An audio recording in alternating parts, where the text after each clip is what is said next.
Friends, welcome back to our channel trademark with quick से CH Rashika Silwar. और आज हम डिस्कस करने वाले हैं अबाउट वेरियस ट्रेडमार्क कैटेगरीज। जब हम टीएमए फिल करने बैठते हैं, दैट इज ट्रेडमार्क का एप्लीकेशन फिल करते हैं, तो वो हमसे ट्रेडमार्क के साथ साथ ट्रेडमार्क की कैटेगरी पूछता है। अब ट्रेडमार्क में बहुत सारी कैटेगरीज है, उनका मतलब क्या है और आपका ट्रेडमार्क कौन सी कैटेगरी में फॉल करता है, आइए जानते हैं।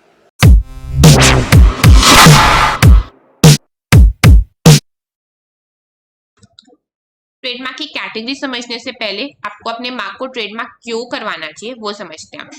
जब भी बिजनेस स्टार्ट करते हो उसका आपको यूनिक नेम रखते हो या लोगो डिजाइन करते हो, जो चाहते हो कि सिर्फ आप यूज करो, उसको कोई कॉपी ना कर सके, तो आप उसका कराते हो ट्रेडमार्क। आप ट्रेडमार्क जब कराने जाते हो तो टीएमए एप्लीकेशन फिल होती है, जिसमें आपसे पूछा जाता है कि आप अपने मार्क को कौन सी कैटेगरी में रजिस्टर कराना चाहते हो। तो ये सारी कैटेगरीज है: word mark, colour mark, device, shape, sound, 3 dimension. अब इन कैटेगरीज को समझते हैं। मेन जो है वो दो ब्रॉड कैटेगरीज है, एक है वर्ड मार्क और डिवाइस मार्क कैटेगरी। उनके अलावा आप और भी एस्पेक्ट्स को अगर प्रोटेक्ट करना चाहते हो तो आप अदर कैटेगरीज में अप्लाई करते हो। अब वर्ड मार्क कैटेगरी क्या है, कुछ फेमस ब्रांड से समझते हैं। जैसे गूगल ले लो, H&M का ब्रांड ले लो, IBM, सोनी। इन सब ब्रांड नेम्स में आप देख रहे हो कि इन्होंने यूनिक वर्ड्स यूज करे हुए हैं, कुछ भी आर्टिस्टिक चीज नहीं यूज करी, मतलब लोगो नहीं है। तो जब आपका भी मार्क कुछ ऐसा है, सिर्फ वर्ड्स इंक्लूड करता है, चाहे वो कोई 1 मार्क हो, 2 मार्क हो या 3 वर्ड्स हो, कोई भी कितने भी नंबर ऑफ वर्ड्स हो, तो आप इसको वर्ड मार्क कैटेगरी में रजिस्टर कराओगे। जब आप इस कैटेगरी में रजिस्टर कराते हो तो आपको लुक्स पे लीगल प्रोटेक्शन नहीं मिलती है। आपको जो लीगल प्रोटेक्शन मिलेगी इस वर्ड पे मिलेगी, कंप्लीट राइट मिल गया इस वर्ड पे। तो आप इस वर्ड को किसी भी फॉन्ट में यूज करो, किसी भी साइज में यूज करो, किसी भी कलर में यूज करो, आपका ये राइट सिर्फ आपका ही रहेगा, आप इसको लीगली प्रोटेक्ट कर सकते हो। Coming to the other category जो है डिवाइस मार्क कैटेगरी, जो बिल्कुल कॉन्ट्ररी या बिल्कुल ऑपोजिट होती है to the word mark category. इसमें या तो कोई यूनिक लोगो है आपका मार्क, या फिर अगर लोगो के साथ कोई वर्ड यूज हो रखा है, या फिर आपने वर्ड को ही यूनिक लोगो के फॉर्म में डिजाइन कर रखा है, तो आप फॉल करते हो डिवाइस मार्क कैटेगरी में।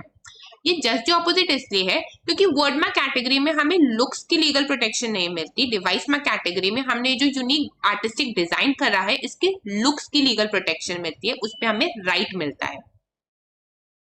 तो जब भी आप कोई सिंबल, आर्टिस्टिक वर्क या सिंबल विथ वर्ड्स या इन दोनों का कॉम्बिनेशन प्रोटेक्ट करना चाहते हो तो आप डिवाइस मार्क कैटेगरी में रजिस्टर कराओगे। आपको कहीं भी ये वीडियो हेल्पफुल लगती है तो आप इसे प्लीज लाइक करिएगा and subscribe to my channel trademark quick fix. You can mail for your queries at trademarkquickfix@gmail.com और कॉन्टैक्ट अस एट 7417429618 8171949618। दो ब्रॉड कैटेगरी समझ ली, अब ये बाकी की कैटेगरीज क्या कह रही है। जैसे ये कोका कोला वालों का लोगो इतना यूनिक है, इतना फेमस बन गया था कि उन्होंने ये जो लोगो का कलर है दैट इज रेड कलर, इसका भी लीगल प्रोटेक्शन ले लिया। वैसे ही coming to the Cadbury, Cadbury का ब्रांड इतना फेमस हो गया कि वो नहीं चाहते कि उसका जो unique Cadbury in purple colour लिखा रहता है वो भी कोई कॉपी करे, तो उन्होंने पर्पल कलर का प्रोटेक्शन ले लिया। वैसे ही मैकडी का M, उन्होंने येलो कलर का ट्रेडमार्क करवा रखा है। तो जो अपने ब्रांड नेम्स का कलर, क्योंकि वो इतना फेमस हो रखा है कि वो नहीं चाहते कि उसका कलर भी कोई कॉपी करे, तो वो उसको कराएंगे कलर मार्क कैटेगरी में रजिस्टर। अब जब हमें साउंड सुनाई देती है टिंग टिंग टिंग, तो हम रिकॉग्नाइज करते हैं कि ये ब्रांड नेम है ब्रिटानिया का।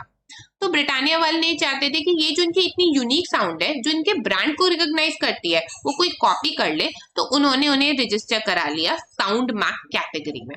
साउंड मार्क कैटेगरी में रजिस्टर कराती है, उनको साउंड का लीगल राइट मिल गया, मतलब उसे कोई कॉपी नहीं कर सकता। वैसे ही अगर नोकिया की आप टोन सुनोगे यूनिक, तो आपको पता है कि डिफॉल्ट नोकिया की ही टोन है। वैसे ही हार्ले डेविडसन की जो थंडर साउंड है उसका भी ट्रेडमार्क उन्होंने लिया हुआ है under the sound mark category. अब हमें पता है कि ये कोको कोला की बॉटल है, क्योंकि कोका कोला वालों को लगा कि ये जो इतनी यूनिक शेप की बॉटल इन्होंने बनाई है इसको कोई कॉपी ना करे, तो उन्होंने उसको शेप मार्क में, शेप कैटेगरी में ट्रेडमार्क ले रखा है।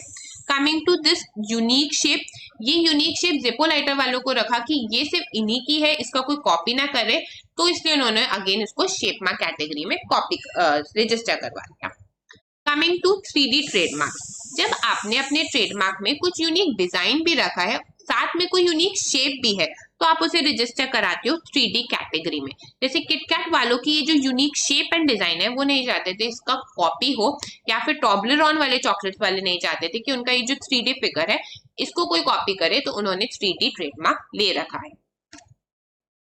Now coming to the common confusion कि आपका मार्क कौन सी कैटेगरी में फॉल करता है, या आपको अपने ब्रांड को कौन सी कैटेगरी में प्रोटेक्ट कराना चाहिए।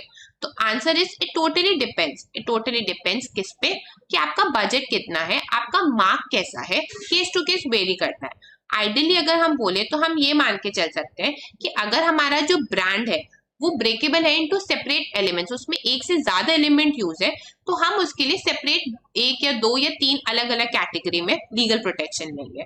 बट अगर मेरा जो एक ब्रांड है वो सेपरेबल एलिमेंट्स में ब्रेक नहीं हो सकता, तो मैं अपना बजट बचाने के लिए उसको एक सिंगल एप्लीकेशन में फाइल कर सकती हूँ इनटू अ सिंगल कैटेगरी। अगर आपका अभी भी कंफ्यूजन है, आप प्रोफेशनल असिस्टेंस चाहते हो, तो आप trademarkquickfix@gmail.com पे मेल कर सकते हो, या आप हमें कांटेक्ट कर सकते हो 7417429618 और 8171949618। अगर वीडियो यूजफुल लगती है, आपको कहीं भी असिस्ट करे, थोड़ी सी भी हेल्पफुल है, तो प्लीज लाइक जरूर करिएगा and subscribe to my channel trademark quick fix. Thanks.